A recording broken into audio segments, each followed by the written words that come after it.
त्याला इतका पाताळी अंतरी औरंगजेब हा मुलगा काय वागणार हे त्याला माहिती होतं, म्हणून त्यांनी गुप्तहेर नेमले होते.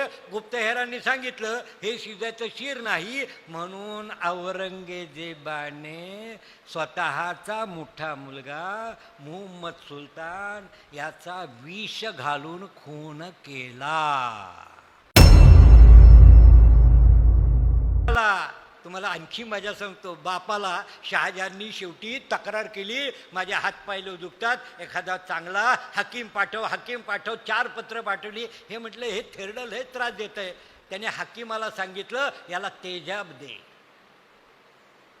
शहाजहानला ते संधिवातापासून मुक्त व्हावा म्हणून सल्फ्युरिक ॲसिड तेजाब दिलं आणि शहाजहाननी ते अंगाला लावलं. शरीर फाटलं आणि शहाजहान मेलाय. औरंगजेब समजून घ्या, फार महत्वाचं आहे. ज्या वेळेस औरंगजेबाने त्याचा एक भाऊ सुजा याचा काटा काढायचं ठरवलं, ही जबाबदारी कुणावर टाकायची, तर औरंगजेबाने सगळ्यात मोठा मुलगा मुहम्मद सुलतान त्याला आमंत्रित केलं आणि त्याला सांगितलं की माझा सगळ्यात मोठा शत्रू सुजा, त्याचं शीर तुम्हाला बक्षीस दे. त्याला काय बोलावं कळेना, परंतु आपला बाप काय आहे त्याची जाणीव त्याला होती आणि त्याने होकार भरला.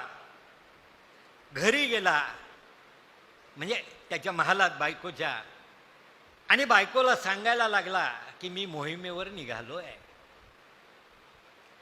बायको म्हटली कुठल्या मोहिमेवर चालला? तो सांगायला तयार नाही. त्याचं कारण सांगतो.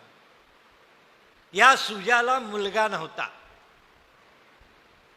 त्यामुळे औरंगजेबाचा मोठा मुलगा मुहम्मद सुलतान यालाच त्यांनी आपला पुत्र मानून त्याला प्रेम दिलं,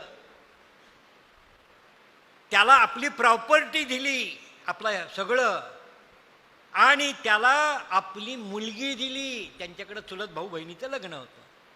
सुजाने आपली मुलगी या मुहम्मद सुलतानला दिली होती आणि त्याला आपलं पुत्र मानलं होतं.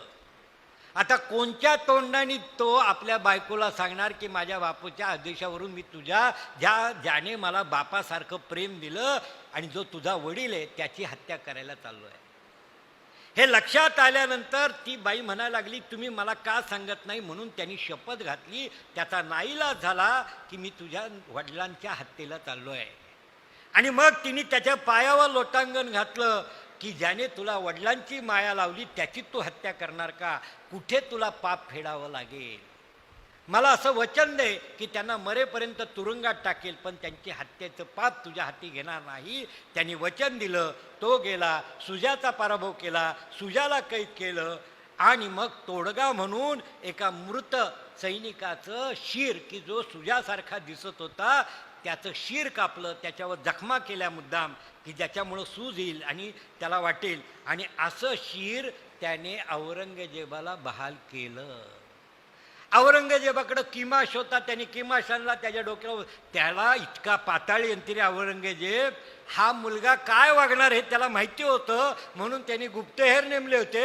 गुप्तहेरांनी सांगितलं हे शिजायचं शीर नाही, म्हणून औरंगजेबाने स्वतःचा मोठा मुलगा मुहम्मद सुलतान याचा विष घालून खून केला. माहिती होतं का इतिहास?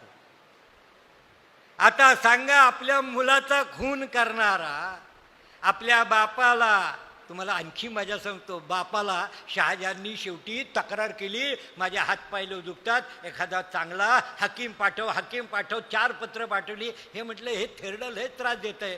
त्याने हकीमाला सांगितलं याला तेजाब दे.